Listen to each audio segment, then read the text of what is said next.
that you're going to be discussing Delivering Us Happiness.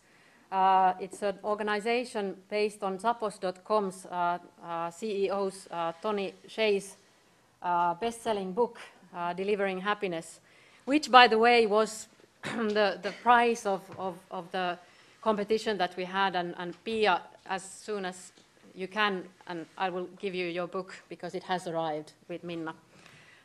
Let's give Carlos now a big round of applause so he can start his keynote speak.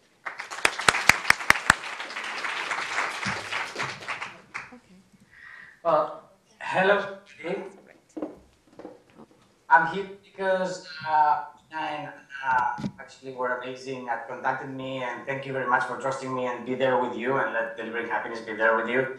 Well, the purpose of this short keynote that they shared with me, 15-20 minutes, it's to really explain so you understand a little bit more about delivering happiness. Why are we here? What do we do? How are we getting all the sense of knowledge from around the world? And how are we using that to help organizations do something we call make happy work? So I don't know how many of you know Simon Sinek, and I cannot ask you to raise your hands because I don't see you. But basically, he has an amazing book.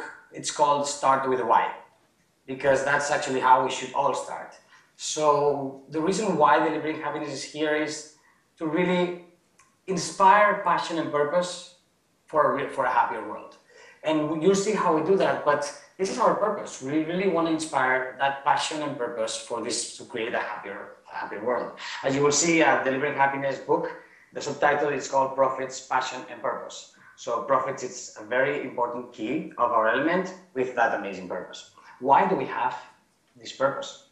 Why do we have this purpose? Well, because it makes sense. Because at the end of the day, everyone has a goal in life. It doesn't matter really what is the goal. It could be a grow a company, having a girlfriend, build a house. It doesn't really matter. What research has shown us is that if we ask why enough times, it always ends up being the same thing, which is happiness. No matter where you go in the world, no matter how science has asked in any forms, many questions, it always ends up in that. And most of you probably are like shaking your head saying, well, yeah, of course, it makes sense. It's in almost every constitution, it's everywhere because we need to pursue happiness. But we do have a problem. We have a problem. And what is the problem? Well, we have a problem, basically a big problem in organizations, and that's where Delivering Happiness is really helping a lot. And this problem is huge. 87% of employees in the world are disengaged. You mostly know this guy, and you're like, I've seen that movie. But if you think through, most of us have been this guy at some point. And most of us have a colleague at work that is a lot of times this guy. So at the end of the day, 87% of employees in this world are disengaged. And this is costing a lot of money. And obviously health problems and other things. But if we think about money that could be used for amazing purposes, only in the States, the United States of America alone, that's $50 billion lost in productivity. And obviously there's a lot more data, but here we share some big ones. Things that we need to think about is that we spend at least 50% of the waking hours in our works. 1/3 of our lives, if we consider the time we sleep, which some people don't sleep much because they work a lot. So it's really, really, really worrying, this data, and obviously there's more around there, and I encourage you to see it, so it opens the eyes of we need to do something. And at Delivering Happiness, after obviously having a lot of people coming together with this purpose, we started to work on how could we help organizations. But we do have a problem. We do have a problem, we have even more data that we should look at. There's been a paradigm shift, and we all know that, and we've heard this word many times. This paradigm shift is affecting directly we need new ways of leadership. Things that were used in the past are not useful now. The industrial era is totally dead. Now we are in a totally different revolution, intellectual, social, communication revolution, happiness revolution. We are there. People are looking for that. Actually, new generations, that's why there's so many micro-entrepreneurs. New generations are really looking for fulfillment and happiness instead of money when they work. Because they know, because they've seen previous generations, that money, it's volatile. It can go anytime. But if they work towards something bigger, we will see now in a little bit, it's very sustainable. And more than just that, which is more organizational oriented, we do know and we've seen, and that's probably why you're in this event, because happiness is also a global trend. It is everywhere. We see that from countries that I was actually 2 days ago with the Prime Minister of Bhutan. Actually, they are the actual creators of this concept that you see here, the gross national happiness, and instead of gross national products. And there's more countries like the UK, like Brazil, like Ecuador. There's more countries that have actually pursued and are trying to see how they can start this.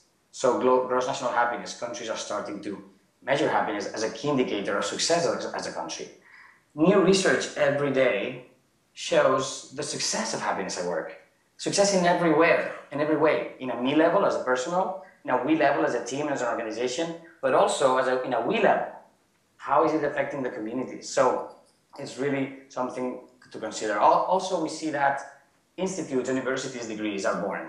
We have the Walt Disney Institute, the Coca-Cola Happiness Institute, the most famous course at Harvard is called Happier by Tal Ben-Sahar and a partner of ours, Shonako. So more things and super high-end institutes, universities, and entities are, with that day. The United Nations declared the World Happiness Days 2 years ago. So we see it's a global trend. So this is happening, we want it or not. So there is a solution. There is a solution. We've seen more and more because of not of what we've done ourselves, but what others have studied and done with intuition, like Zappos, we will see, have positioned culture, purpose, and the company's happiness as strategic priorities. It's not an HR initiative, which obviously HR is a big part because it's at the end of the department that cares of people, but it's a strategic priority because we need to be committed and productive teams, cultures and companies, but the culture is really, really key, the base. And we need, obviously the change needs to be with everybody. It's not only the leaders that need to be that change, but the leaders have a huge responsibility because they scale down and they're the example. So everybody is included. It's everyone's business, as we say, happiness. But this is the way to do it, to strategic position it. Obviously, as we see here, it has an amazing impact on business. It shouldn't be the reason to start a project like this because happiness should be important on its own. Culture should be important on its own because it's brand. Purpose, the value to the world should be important on its own. But it has a big business impact. We have amazing things, amazing research that have shown that people are 3 times more creative, 300% innovation. It's amazing, the level of innovation, but it makes sense. When you're happy, you're willing to create more. We have higher retention, which is amazing. And we know the cost that it has. There's research that shows that like a rotation of 1 employee, normally it costs between 50 to 200% of that yearly salary of that person to replace it. By firing, by hiring, by training the new person, huge amount of money there. Sales, we ourselves have done some projects and in one of clients to even increase this number, we've increased 39% of the sales. So obviously, we don't necessarily do 39 every time. Companies don't necessarily do 39 every time because they might have amazing sales, but it increases. But it makes sense. How are salespeople going to go out there in the world and sell if they're happy and they're committed and they're aligned with the culture of the company? Imagine. Productivity, of course. There's a downside, as you can see here, but it's the type of downside that we like. Less burnout. Less people that have responsibility that burns out. And not only because of time hours, because it's not only that, but because of the way they work. Fewer sick leaves. How much cost is a sick leave when somebody calls in the morning and says, hey, today I'm not going to be able to go at work? Well, now that I'm thinking, maybe in Finland it doesn't happen that much. In Spain, believe me, it happens a lot. But it's a big thing. So turnover, amazing data.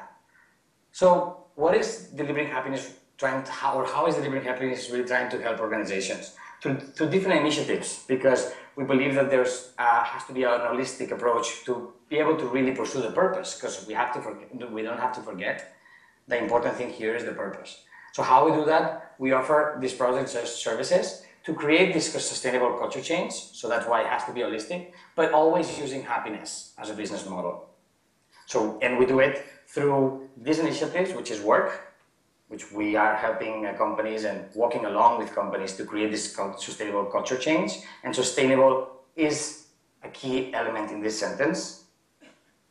What we always say, make happy work. Then the shop, obviously, there's always an element of tangible, of gadgets that remind you, that help you anchor your learnings, your habits, your new ways, because it will take effort, obviously. It's not difficult in terms of skills, but it's difficult and takes effort in terms of changing habits. Obviously, it makes sense. As Mathieu Ricard said, Mathieu Ricard, for the ones that don't know, it's been named the happiest man on earth.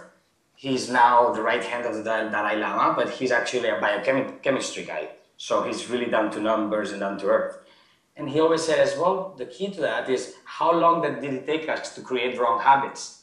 Let's expect at least the same amount of time to create the new ones. So, you know what I mean? Even though we know the theories of 21 days of habits, etc., etc.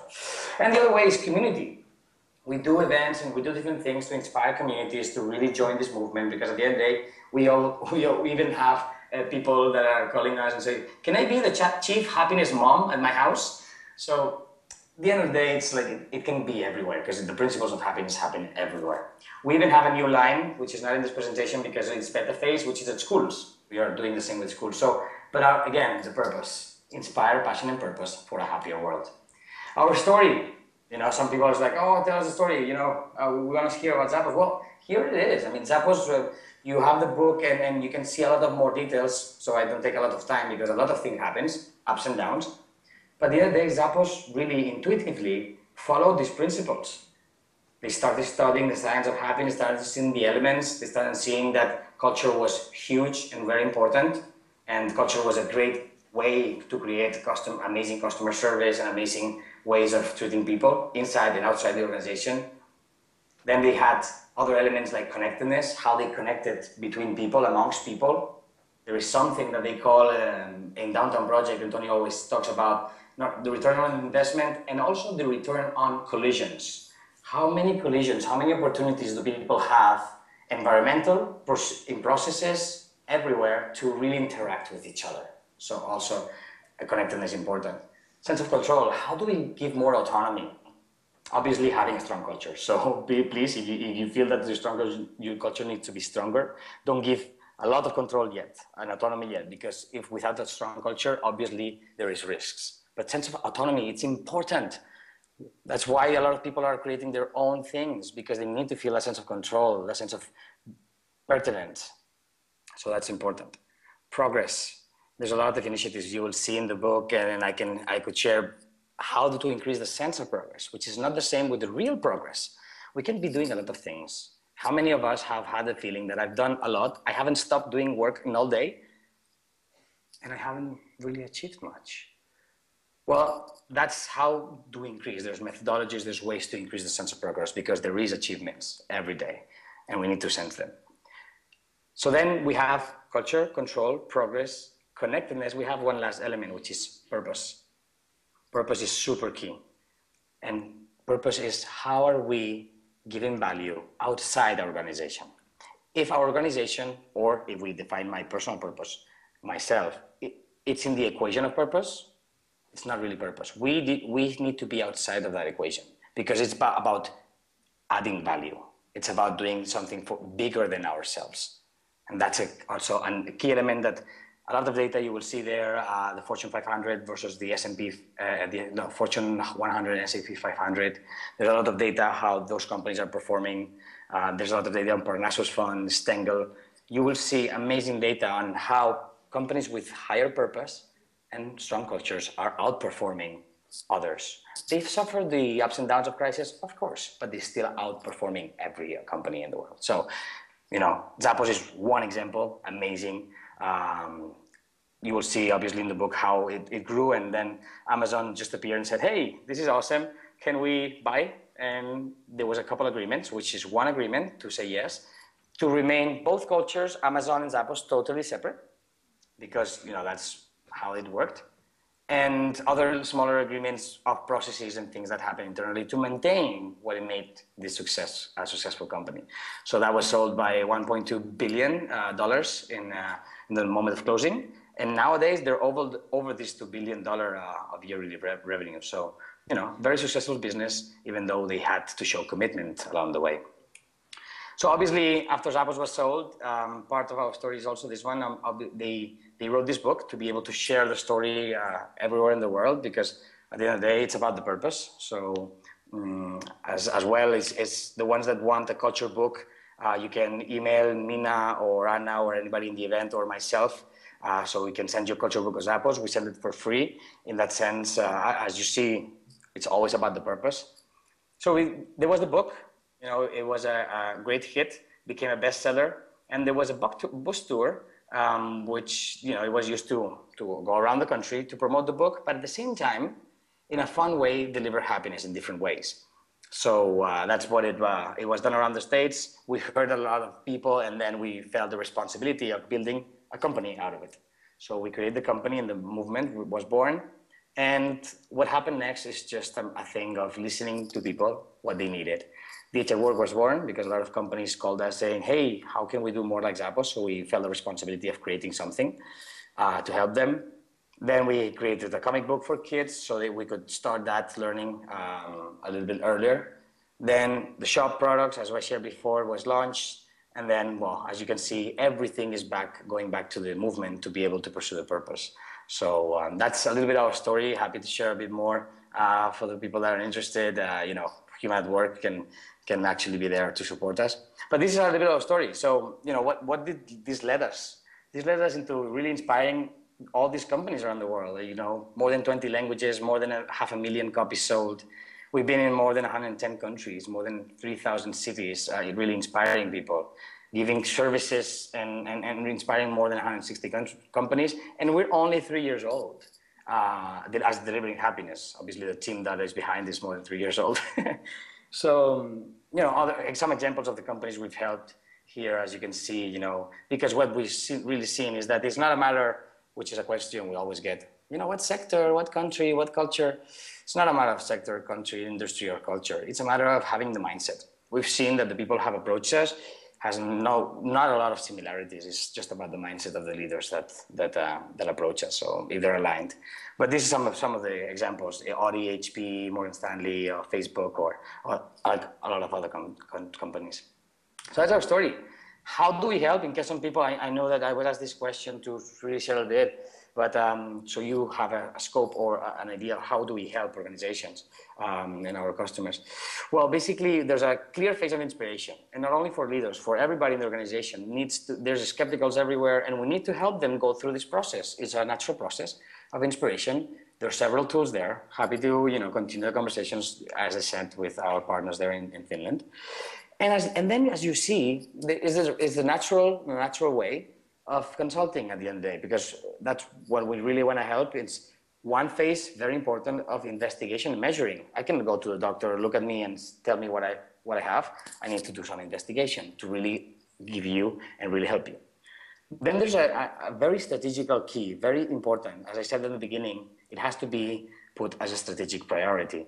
So in this defined phase is basically where all the strategy happens. We align value propositions, we align strategy, values, strategic values, all the strategic stuff that I would be a long time right now explaining, but we align them with the cultural stuff. Because, as probably you've seen many times, there's a lot of quotes saying, culture eats strategy for breakfast. Well, we don't really want to make those people fight. We want to make them coexist and work together. Because yes, it's true that if you make them fight, culture and strategy, normally culture, ends up winning, but it's not, let's put it together. So strategy happens. We have different tools, etc., blah, blah, blah. But as you understand the process, how we help organizations. Then we go into the leading part. Here's something is where most companies fail, but here's something that we do, which, we want to move ahead. We really want to empower people. So we create this internal delivering happiness champions, happy champions, culture team, whatever we want to call it. But it's internal to the client or the organization that asks for help from us. And because they are the ones that really know the people and the culture. So they are the responsibles to really make this flourish in the organization. And we obviously, there's some training here. That's actually the only training piece that at some point might happen, which we are still evolving. And at the end of the day, obviously at the end, there's some tools for scaling, because as you will see, it's a loop.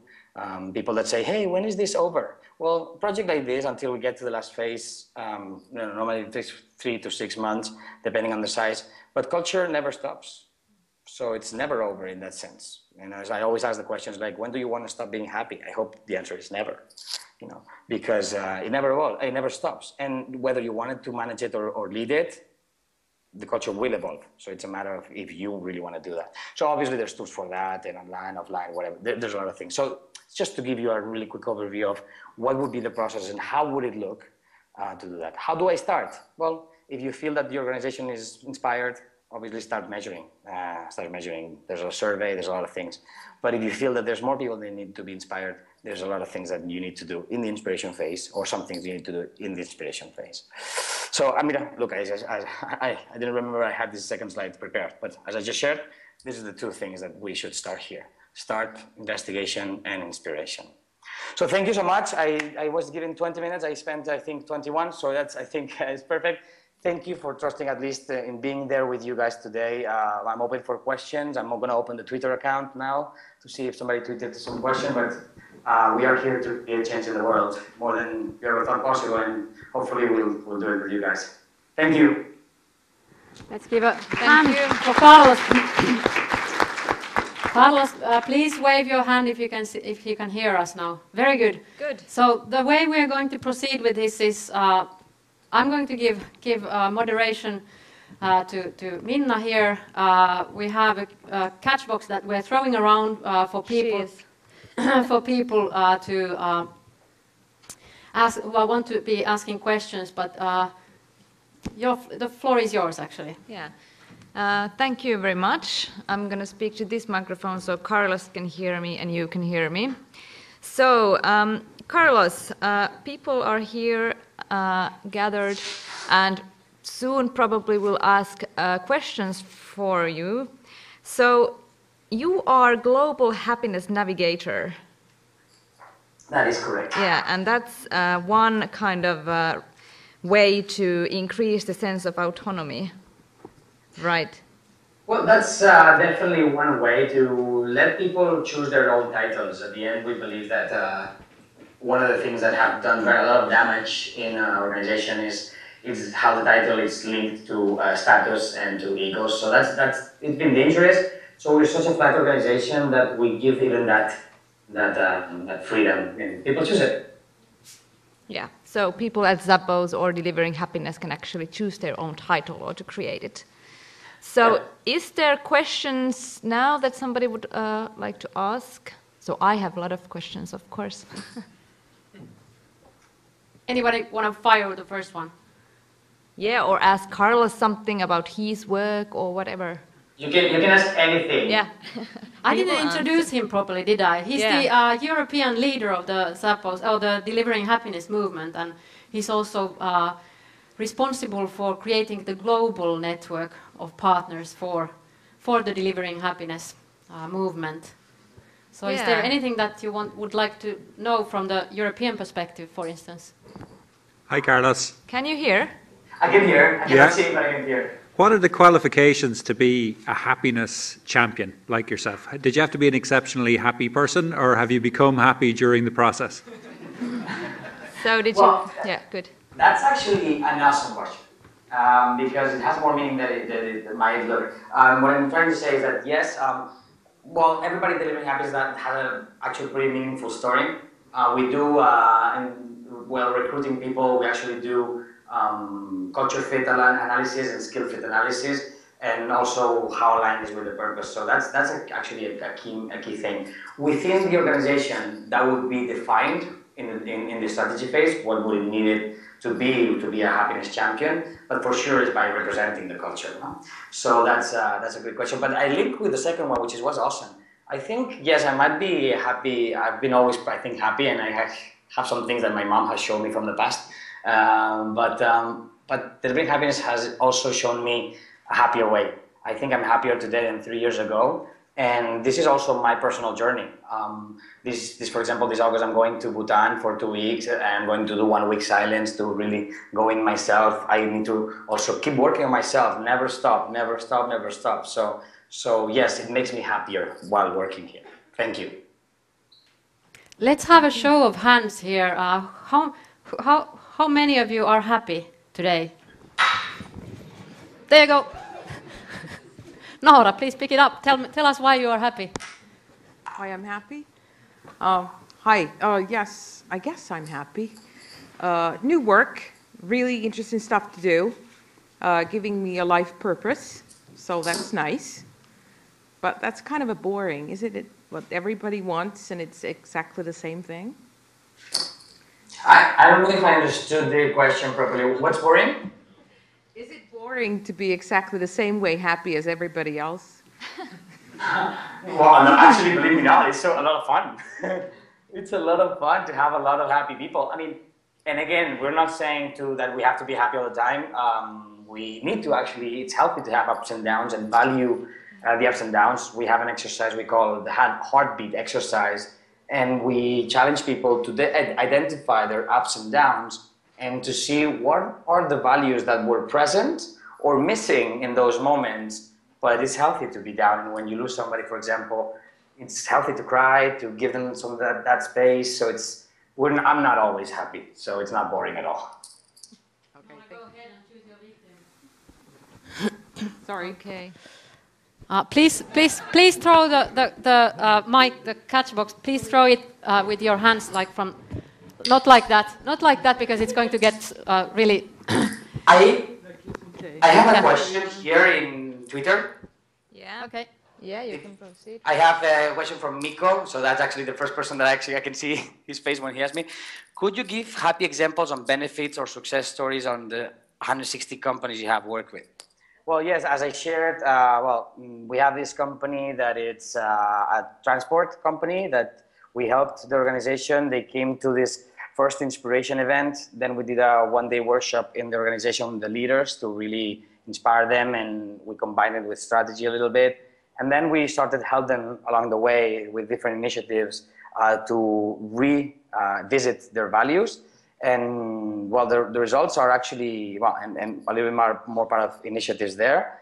But at the end of the day, it's a process to walk along with them. And the results are amazing. I mean, the results are 39% increase in sales, 92% reduction on leaves from the company and rotation and turnover. So the results have been amazing. That's one. Obviously, we have this other organization that did a project only strategy level because their culture was pretty mature already, and they implemented internally. And the feedback we've gotten, it's actually really great results. Not necessarily over the ones that I just have shared, because those are the best wins we've achieved so far, but always actually increasing productivity a lot, and mainly the level of engagement that the leaders have felt has been really already returned on what they expected. So those are two. Happy to answer more, if you need through human work to share more business cases. So, Carlos, what if a person gets really inspired by this topic and would really want to integrate it to the company where he or she is working, but he feels that it would be rejected and the managers would not get excited? So what would be your tip, like where to get started, how to kind of present the idea? Awesome. That's great. We've seen a lot of examples of people that maybe don't have enough budget or responsibility to be able to make bigger decisions. So it's about starting with yourself. There's a lot of tips of connectedness, like how to connect more deeply and more profoundly with your colleagues, and how to do some habits for myself, for example. And I'm going to give 2 tips. For example, at the end of the day, every single day, it takes sometimes effort because you don't have the habit. Write 3 things why that day was worth it. There's always 3 things. I don't accept excuses like I only have 1, because there's always 3 things. You just have to go smaller. Another tip is gratitude. Gratitude is an amazing thing.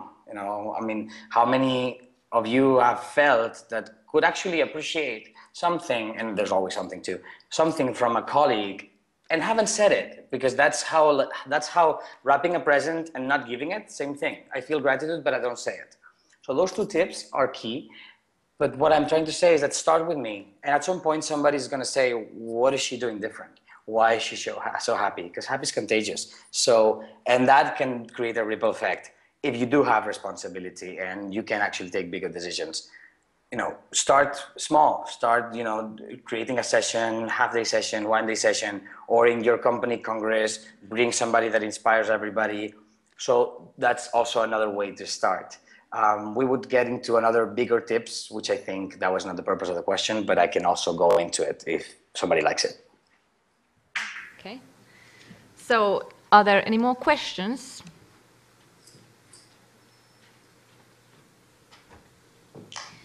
Okay, well, since we are here to celebrate excellent customer experience today, could you explain more about the connection between happiness and the organizational culture and customer experience, like case examples and results?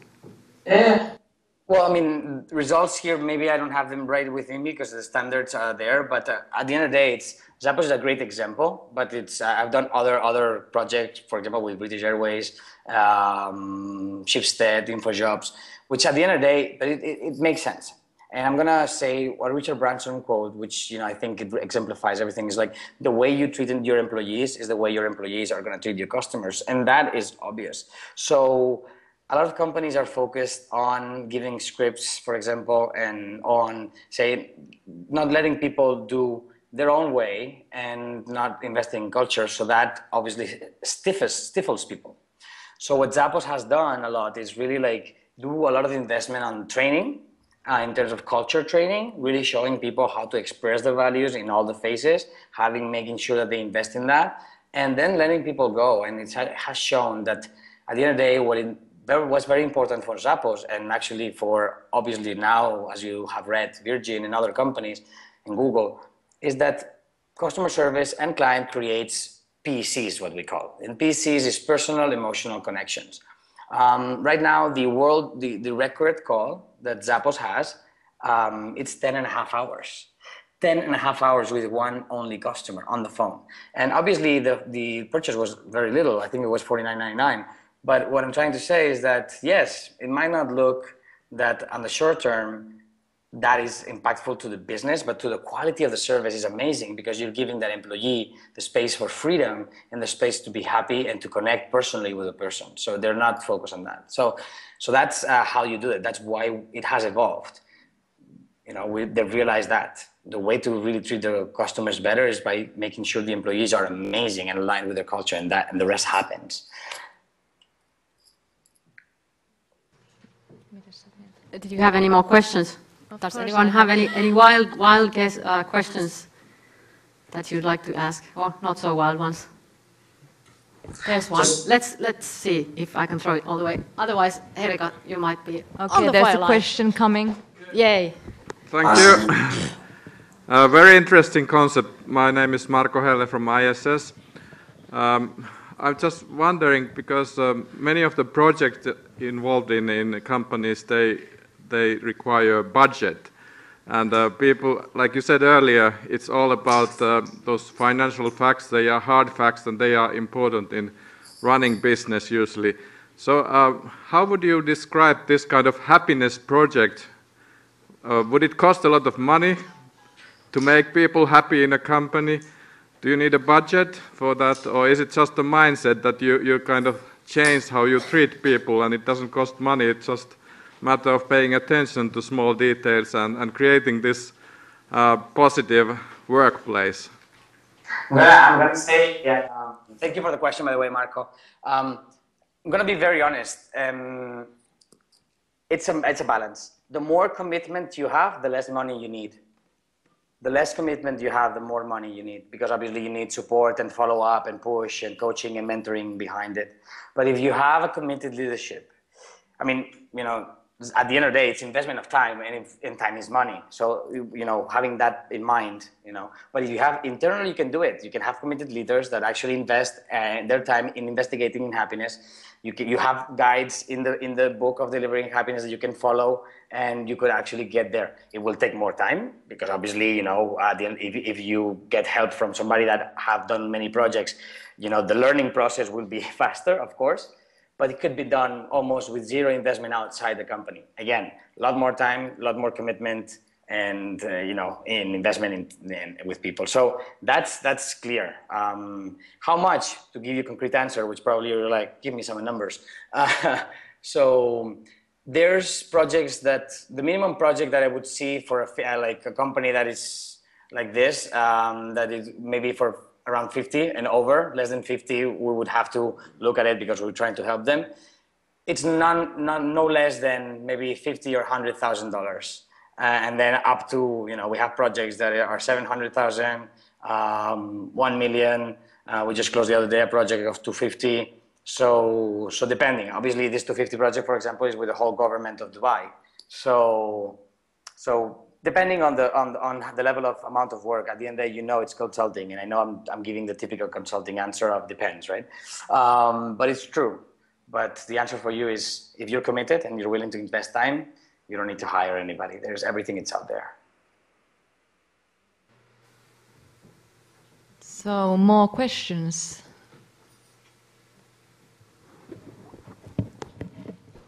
Hello, Carlos. It's more like a comment. I'm a fan of this idea that happiness is the way to go in work life as well.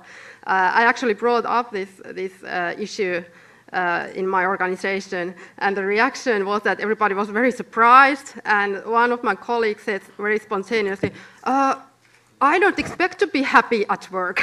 Like that was, like he said that he assumed that the happiness belongs to somewhere else than in work life. So I was, we have a lot to do.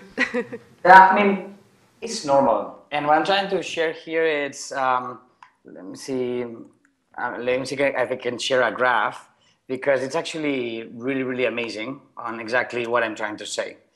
And it's basically that it's their beliefs, it's his beliefs. And it takes time to really change this. So here's the graph.